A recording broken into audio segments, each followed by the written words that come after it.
Sebelumnya saya persilakan untuk masing-masing pasangan calon untuk maju ke podium yang sudah disiapkan. Silakan Pak.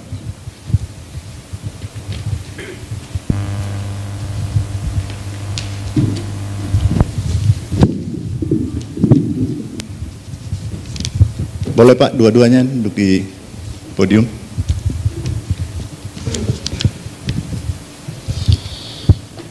Pendengar Radio Manggarai dan pemirsa live streaming KPU Kabupaten Manggarai di mana saja berada, sekarang kita akan masuk pada segmen 2, yaitu segmen pemaparan visi dan misi.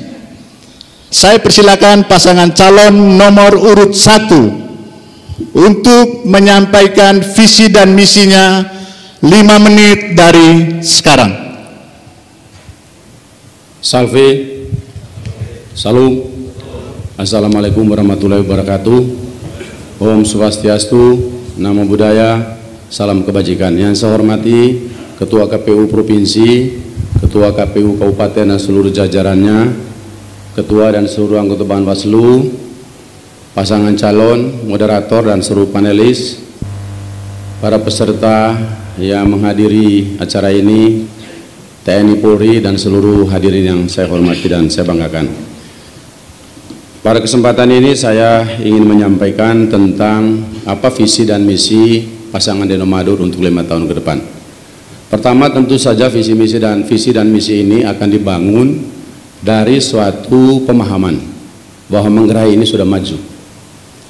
Saya kira kemajuan-kemajuan itu bisa dipresentasikan nanti pada saatnya. Tetapi yang pasti bahwa hampir seluruh sektor pembangunan di Kabupaten Manggarai itu telah mengalami kemajuan yang berarti.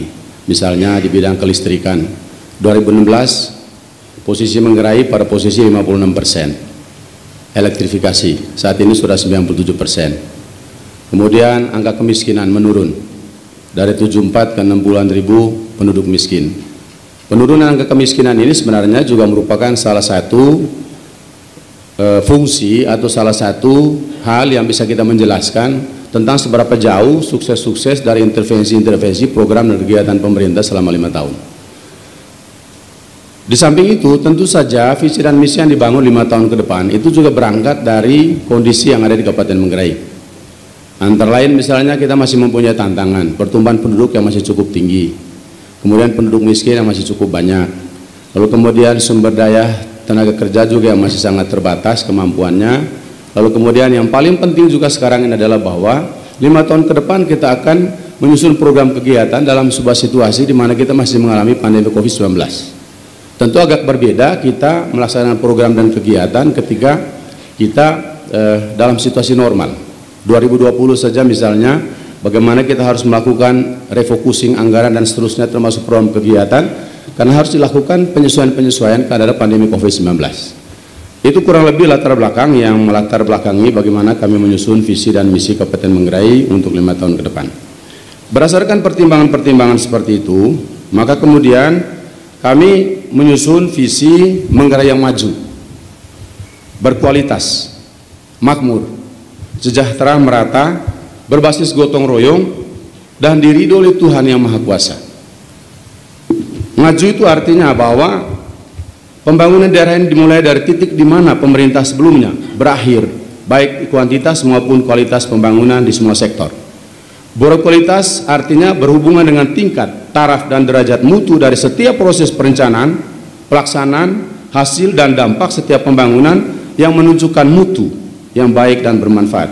Makmur artinya berhubungan dengan semua indikator kesejahteraan, kemakmuran, welfare state. Kemudian sedangkan sejahtera berhubungan indikator-indikator prosperity. Berdasarkan visi itu lalu kemudian kami mengelaborasi lebih lanjut di dalam misi yang pertama adalah bagaimana kita berupaya untuk terwujudnya sumber daya manusia dan tata kelola pemerintahan yang berkualitas dan berdaya saing. Kemudian yang kedua, misi yang kedua, bagaimana kita berupaya untuk meningkatkan kemakmuran dan kesejahteraan rakyat dengan menciptakan lapangan kerja seluas mungkin dan meningkatkan pendapatan petani melalui upaya optimalisasi semua sumber daya pertanian dengan pendekatan terintegrasi. Saya kira misi kedua ini relevan juga dengan Undang-Undang Nomor 11 2020 tentang Cipta Kerja yang sudah disusun oleh pemerintah pusat. Kemudian yang ketiga, Memajukan derajat kesehatan masyarakat yang berkualitas dan merata. Jadi di bidang kesehatan kita tidak lagi berbicara soal kesehatan saja, tapi kesehatan dengan penekanan yang berkualitas dan merata. Oleh karena itu, pembangunan di bidang sektor kesehatan, termasuk sarana prasarana dan seterusnya, itu adalah merupakan bagian dari upaya menuju ke sana. Yang keempat adalah terwujudnya kuantitas dan kualitas infrastruktur yang merata dan berkelanjutan untuk mendukung pengembangan ekonomi dan pelayanan dasar. Visi yang keempat, sedangkan yang kelima saya lanjutkan, Pak Wakil, silakan.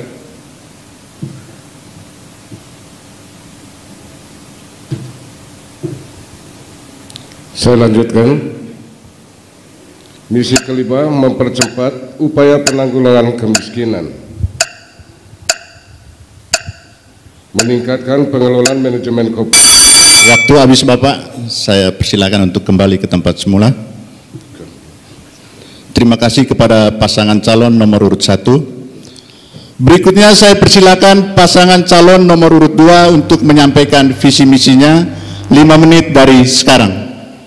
Baik, terima kasih banyak. Selamat pagi untuk seluruh rakyat Manggarai dimanapun berada, para penyelenggara pilkada, dan hadirin sekalian yang kami muliakan. Kami mulai penjelasan visi misi ini dari konteks pembangunan Manggarai saat ini. Pertama, bahwa dalam pandangan kami, pembangunan 5 tahun terakhir ini mengalami stagnasi bahkan kemunduran. Bisa dilihat dari kondisi infrastruktur kita dari 2016 sampai 2019 baru ada 108 km jalan yang diperbaiki dari 798 km yang rusak pada tahun 2015. Kita tahu bahwa kondisi infrastruktur ini menjadi salah satu prasyarat penting bagi pembangunan ekonomi yang berkeadilan, yang merata dan berkualitas. Di bidang mutu pendidikan kita merasa prihatin karena untuk tingkat SMP dalam 5 tahun terakhir Kabupaten Manggarai masih menempati urutan yang terendah. Kemudian konteks pembangunan yang kedua, Bapak Ibu sekalian, adalah kondisi COVID-19. Kondisi COVID-19 yang tidak hanya berdampak pada kesehatan tetapi pada ekonomi masyarakat, juga pada pendapatan negara dan terutama pada pendapatan daerah. Kemudian yang terakhir, konteks pembangunan kita ke depan sebagai bagian dari fondasi menyusun visi misi yang baik, yang visible, adalah kondisi resesi ekonomi. Kita tahu secara nasional, triwulan 1 untuk nasional kita mengalami pertumbuhan minus 5%, kemudian di triwulan 2 kita mengalami minus 3%. Karena itu saya kira secara lokal kita akan mengalami pertumbuhan yang kurang lebih akan minus juga. Kalau kita bicara resesi, maka kita bicara pada saat ini juga bukan cuma pendapatan negara, tetapi juga pendapatan masyarakat Manggarai. Berkaitan dengan COVID-19, yang menjadi catatan penting di sini adalah sampai dengan hari ini total penderita ada 68 orang dengan catatan 1 meninggal, 9 sedang dirawat dan 58 sembuh. Karena itu, dengan memahami konteks pembangunan ini, Bapak-Bapak sekalian, kami mengusung visi Manggarai yang maju, adil dan berdaya saing. Bolek loke bacatara, tela galang peang, ketea pione. Manggarai yang maju artinya Manggarai yang terus bergerak, namun dengan spirit dan dinamika perubahan secara terus-menerus menuju kepada sesuatu yang lebih baik. Kemudian adil artinya pembangunan yang diselenggarakan yang merupakan usaha bersama itu berdampak merata pada semua lapisan masyarakat, semua golongan, semua kelompok, semua wilayah tanpa diskriminasi dan disparitas. Disparitas baik antar wilayah, antar kelompok pendapatan maupun antar golongan. Kemudian berdaya saing. Berdaya saing artinya kemampuan menghasilkan sumber daya manusia, barang dan jasa yang memenuhi standar lokal, standar nasional, dan standar global internasional dengan mengoptimalkan sumber daya alam, manusia, dan budaya Manggarai untuk kemudian meningkatkan pendapatan dan kesempatan kerja masyarakat Manggarai. Selanjutnya diteruskan oleh Pak Heribertus Ngabut. Terkait visi yang disampaikan, bolek loke bacatara tela galang peang kita pione. Pemimpin dan orang yang dipimpinnya dipastikan adalah orang-orang yang sehat, sehingga bisa mengurus Manggarai ini secara baik dan benar. Telaga lampeang ketapi one maknanya adalah kecukupan sandang, papan, dan pangan untuk seluruh rakyat Manggarai. Kemudian visi ini dijabarkan pada 4 misi: pendidikan, kesehatan, perekonomian, dan lingkungan hidup.